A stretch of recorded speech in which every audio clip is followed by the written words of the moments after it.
W dzisiejszym wydaniu najbardziej szalony i zaskakujący atak Ukrainy na Rosję i temat druga runda spotkania pokojowego w Stambule. W dniu 1 czerwca bieżącego roku Ukraina przeprowadziła skoordynowany atak dronami na 4 rosyjskie bazy lotnicze: Belaja, Olenia, Diagilewo i Iwanowo. Celem były strategiczne bombowce Tu-95MS i Tu-22M3.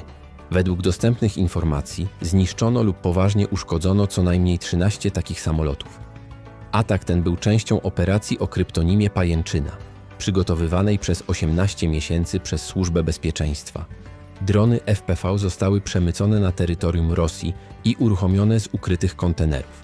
W wyniku ataku, według źródeł ukraińskich, zniszczono lub uszkodzono ponad 40 samolotów, w tym wspomniane już bombowce 95MS i Tu-22M3.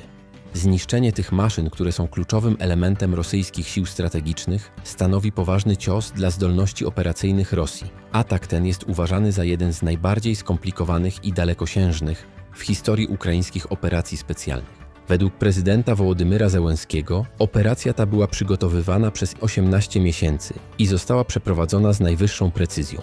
Rosyjscy deputowani głośno przyznali, że jest to klęska służb specjalnych. To porażka w ochronie lotnisk i dowód na niedostateczną gotowość naszych służb, mówił deputowany Andrzej Gurulow, wytykając lukę, która pozwoliła ciężarówce z dronami dojechać aż na miejsce. Kreml stara się minimalizować szkody, nazywając je niewielkim incydentem, ale dowody satelitarne nie pozostawiają wątpliwości. Wybuchy, pożary hangarów, dziesiątki uszkodzonych maszyn, w tym rzadkie A-50, Tu-95 i Tu-22M3.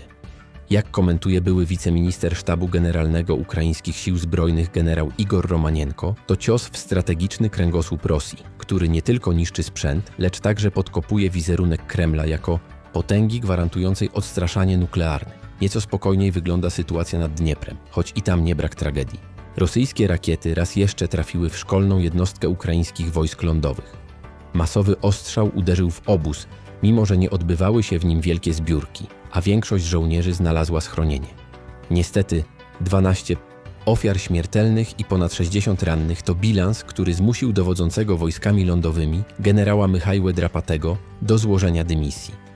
Tymczasem w Stambule miały rozpocząć się kolejne rozmowy pokojowe między Kijowem a Moskwą. Atak ukraińskich dronów na rosyjskie bombowce strategiczne, zdolne do przenoszenia głowic nuklearnych, spowodował natychmiastowe odwołanie kolejnej rundy rozmów pokojowych między Moskwą a Kijowem, które w Stambule trwały zaledwie godzinę.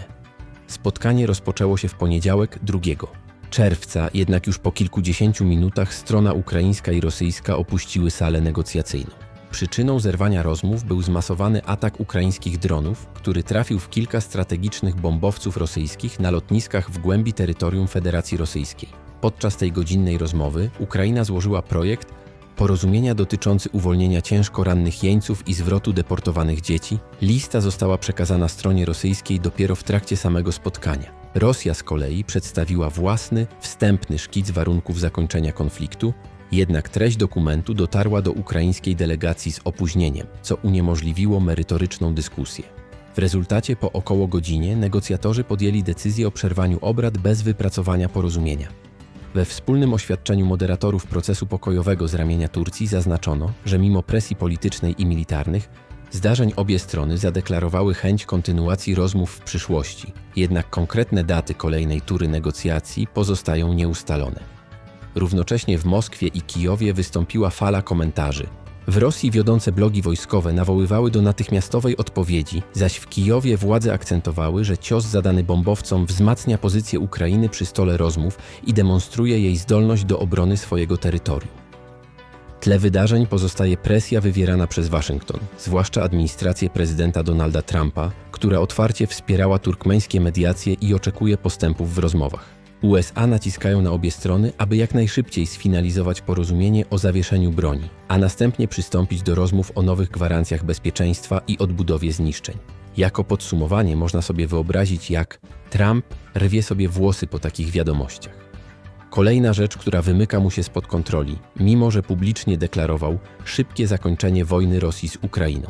Za 2 dni, we czwartek, zrobię analizę 100 dni rządzenia Trumpa. Już teraz zapraszam, by wiedzieć, co mu się udało zrobić z obietnic przedwyborczych, a co spowodowało, że ma obecnie najniższe poparcie Amerykanów od 70 lat. Zapraszam do kliknięcia subskrypcji, by bez opóźnień otrzymywać raporty, analizy i sprawdzone wiadomości.